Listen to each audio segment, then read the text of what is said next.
Crystal Palace are the only unbeaten team now in the Premier League after their 2-1 victory against Liverpool last weekend. Yes, welcome back to the Premier League Prediction Show. We're now up to game week 7 before we go into another international break. Last week, Nathan, we had another bit of a disaster. You came away with 4 out of 10 results with 2 perfect scores, and I came away with just the 3 out of 10 results and 1 perfect score. But Joshua there was top scorer for game week 6, 10.5 points over the Superbru website, 3 perfect scores and 4 correct results overall, followed in second place by Junior. How that affects the overall leaderboard though?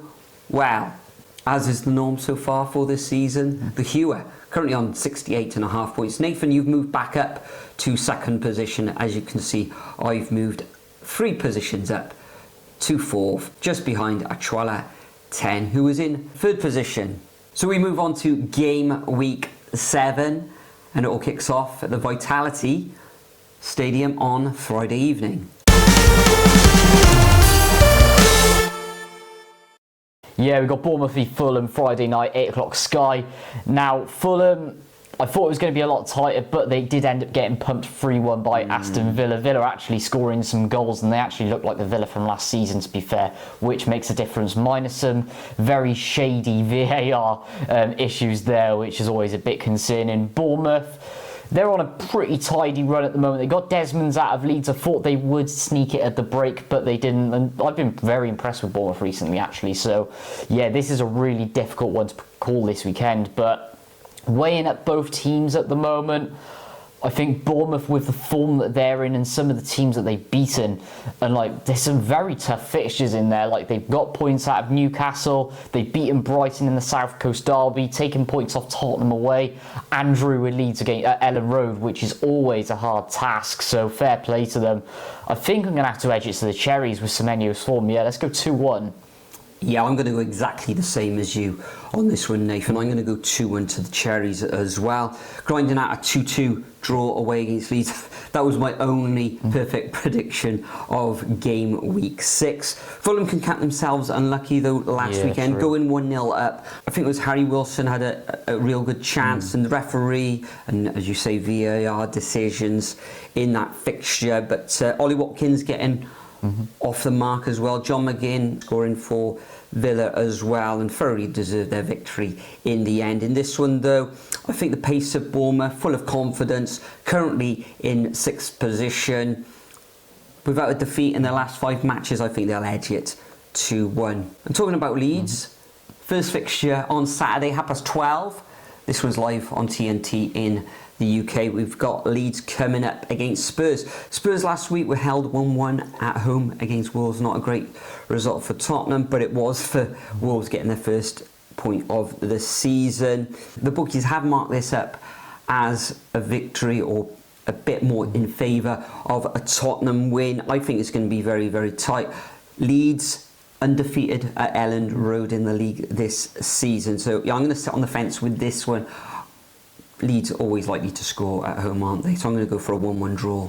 Yeah, I'm going with sort of the Elland Road effect here. Like, Spurs have dropped off a little bit. The Thomas Frank bounce has sort of ended a little bit with them now, and they are starting to show a little bit of cracks. Like Wolves and Brighton, those 2 draws, well, they're not losses, but for me, that's always showing cracks. Leeds have actually had an undefeated start at home this season, albeit it is only 3 games at the moment, and it has been against Everton, Newcastle and Bournemouth. I mean, that's not too bad considering how Bournemouth and Newcastle have been. So yeah, Elland Road Fortress effect's going to be there for me, and I just don't know why. Like, they never say back the early kickoffs, but this is one where I think Spurs are going to drop points. I'm going to go 1-0 to Leeds. Moving over to the 3 o'clocks. First up, we got Arsenal up against West Ham. Now, Arsenal second in the table. That last minute winner against Newcastle, wasn't it? Absolutely incredible scenes.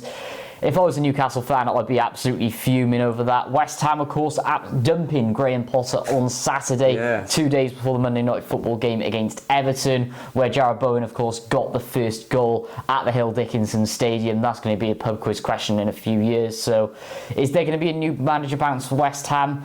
I can't see it with the way that Arsenal are playing, and there's still a load of negativity around the London Stadium at the moment. So yeah, let's go for 2-0 to the Gunners. Yeah, time of recording, Arsenal are in European action this evening. West Ham, as you say, getting a very good point away against Everton. I think we called it as well in the first couple of weeks of the season that Potter would be under a lot of pressure, and it turned out that way, didn't he? Unfortunately, losing his job. In this fixture, I think Arsenal got the momentum in the league. Late show with Gabriel heading in from Declan Rice's corner kick. So at home, decent defence Arsenal. Can't see them conceding. I can see them scoring 3 though, so I'm going to go for Arsenal 3, West Ham 0. Moving on to the next fixture at 3 o'clock. Oh, where do we start with Manchester United? Coming up against a Sunderland side as well, who are full of confidence, currently in 5th position. Just a 1 defeat for the Black Cats as well. A very, very good away win where they finished 1-0 against Nottingham Forest at the City Ground last time out. Manchester United on the wrong end of a 3-1. Rivers against Brentford. I think we mentioned it in the last video.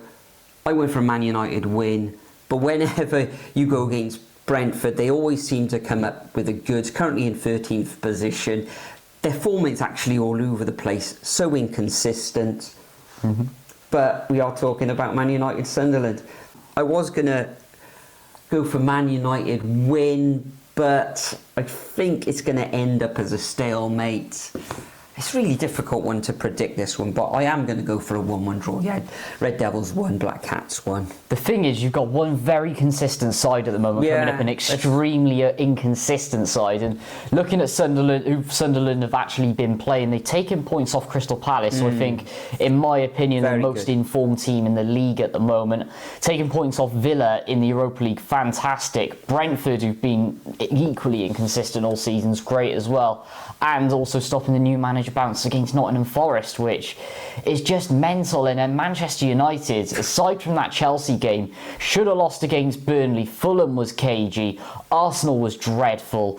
Manchester City was dreadful. Brentford was one of the worst performances ever. Chelsea, the goalkeeper was sent off in the first few minutes, wasn't it? So it's really not looking good. And Anarim's up there with, like, what was it, the worst start with the most games in Premier League history. He's got like one of the Wimbledon managers up there. I think one of the Everton managers up there as well. Really, really poor showing. And they're going to be in danger of slipping into the relegation zone shortly. And to be honest, I'm going to stay at a Sunderland 1-0 victory, but I don't know why. I think it could be more, and I think it's going to 0 as well. Yeah, Man United only 3 points above that relegation zone. But it is early days, isn't it? Absolutely. Anyway, moving on. How is there only 2 fixtures at 3 o'clock? 5:30, Chelsea up against Liverpool. Liverpool losing their first game of the season. Of course, they did win their first 5 in a row, which is very good, but it was admittedly against Crystal Palace, who they've been absolutely phenomenal. We'll get onto them later. Chelsea losing their last 2 in a row. Man United got to cut a bit of slack because that Sanchez red card, but it is Manchester United. You can't be losing that. And then they went 3-1 down against Brighton. But the thing is, Chalobah, 53rd minute, VAR, straight red card, wasn't it? And then after that, and we've seen it twice in a row, Chelsea have just absolutely fallen to bits. So it's a hard one to predict because, well, the thing is, Liverpool also lost in the Champions League to Galatasaray, but you've got to cut them a bit of slack there because no one wins in Istanbul, do they? Like, it's one of the hardest stadiums in the world to go to, especially on a European night. So I'm not going to really take much into that, but I don't think there'll be a Chelsea red card this time, and I think they'll give them a game at home with a lot of goals. So let's go Desmond's 2-2. 2-2. Yeah, I think it's going to end up in a draw. Say Liverpool defeated in Galatasaray, defeated against Crystal Palace, not looking great. Up front for Liverpool, Ekitike injured or possibly going to be unavailable this weekend.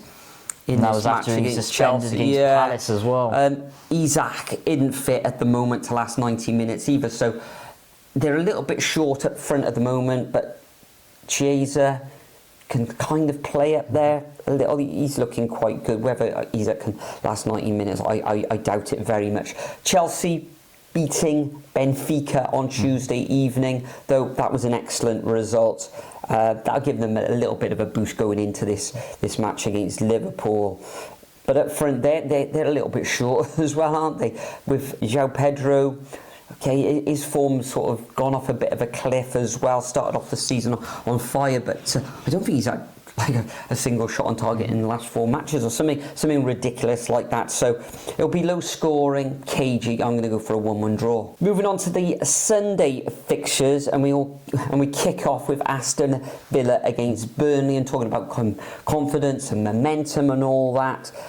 I think Aston Villa, following on from that win against Fulham last weekend, I think they'll carry that on to this weekend before the international break.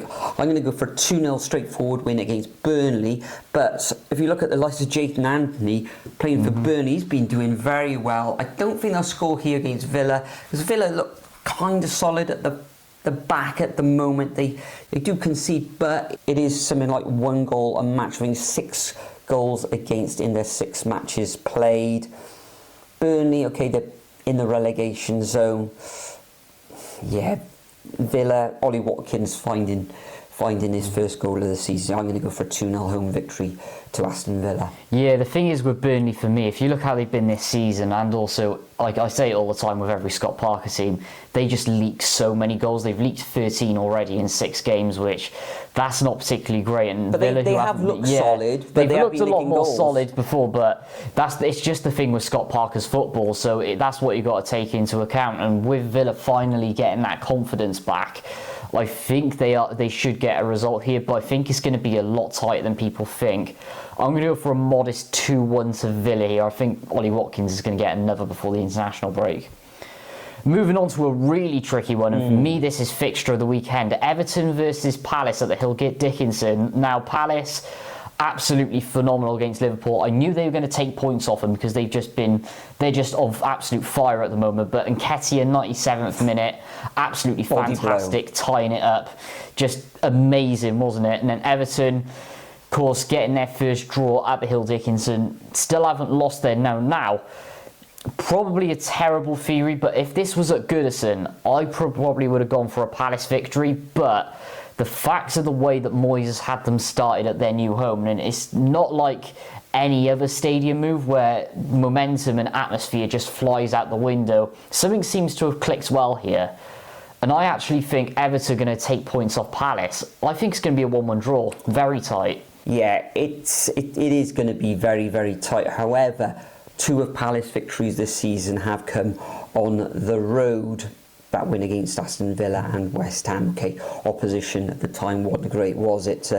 Everton, as you said, strong at home. However, this Crystal Palace team last weekend, Sarr coming back from his injury, and then that 97th minute goal by Nketiah, just phenomenal. It'll be tight, could go either way, but Palace have got the momentum. They won't want to lose that unbeaten run as well, which goes all the way back to last season. They want to keep that up, and I think they will. I think they're going to come away with a 2-1 win here on Merseyside. Next up, also at 2 o'clock on Sunday, we've got Newcastle coming up against Nottingham Forest. Newcastle currently playing in Champions League, currently winning 4-0. Anthony Gordon with a couple of penalties. Nottingham Forest, sort of their form has been all over the place. Well, they've only won once so far this season, and that was at the first match of the season last weekend, a home defeat against Sunderland. Sunderland, of course, looking very good away at Newcastle. It's going to be very, very difficult for Forest in this one, for Postecoglou. And Newcastle at home will want to make amends after what happened against Arsenal last week, and I think they will. I think they'll keep a clean sheet because Newcastle's defence is looking very good at the moment, apart from against Arsenal. So I'm going to go for a 2-0 home victory to the Magpies. Yeah, tricky one for me. I mean, Newcastle, they're looking decent at both ends of the pitch. With Arsenal, you just got to give them a bye because it's just set-piece heaven, isn't it? Forest, They haven't won a game since the first week of August. We're now in October, and bearing in mind that includes cup action as well, where they got dumped out of the cup by Swansea as well. Postecoglou, absolutely no new manager bounce. I can't remember if they're actually in Europe action this week or not as well, so we'll need to look into that as well. But going to St James's Park. Just as Nathan was about to give his Newcastle Nottingham Forest prediction, the camera failed momentarily.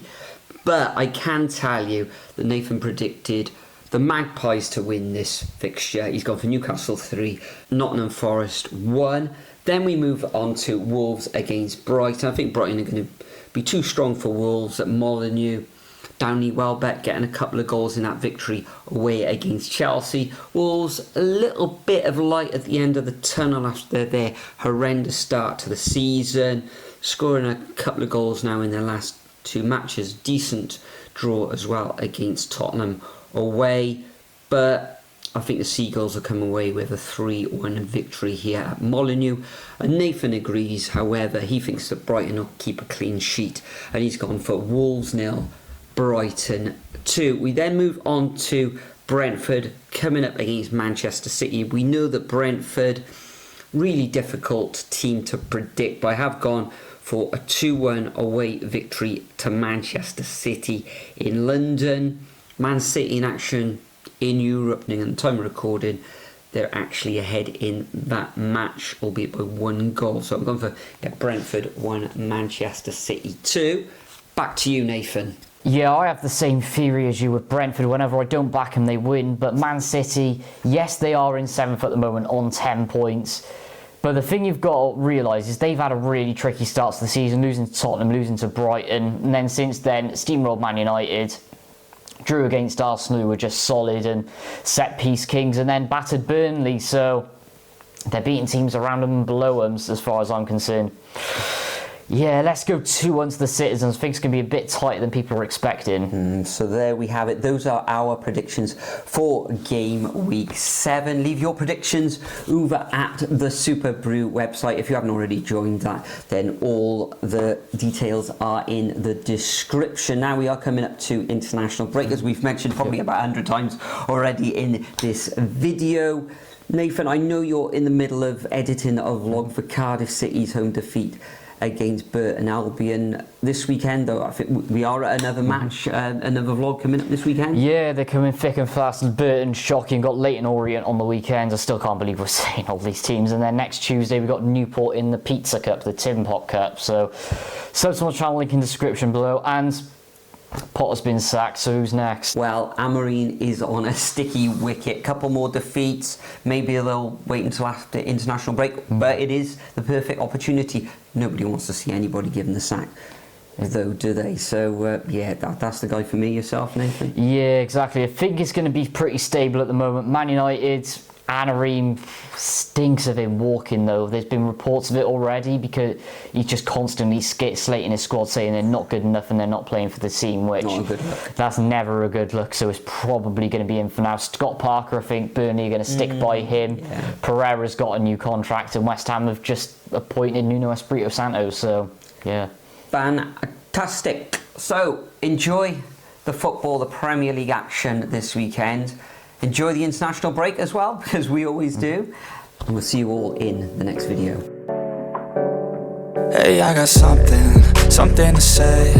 I'm just so sick of hearing everyone complain. I know it's tough and I know there's pain, but hitting bottom is the only way to change. So I'll keep hustling.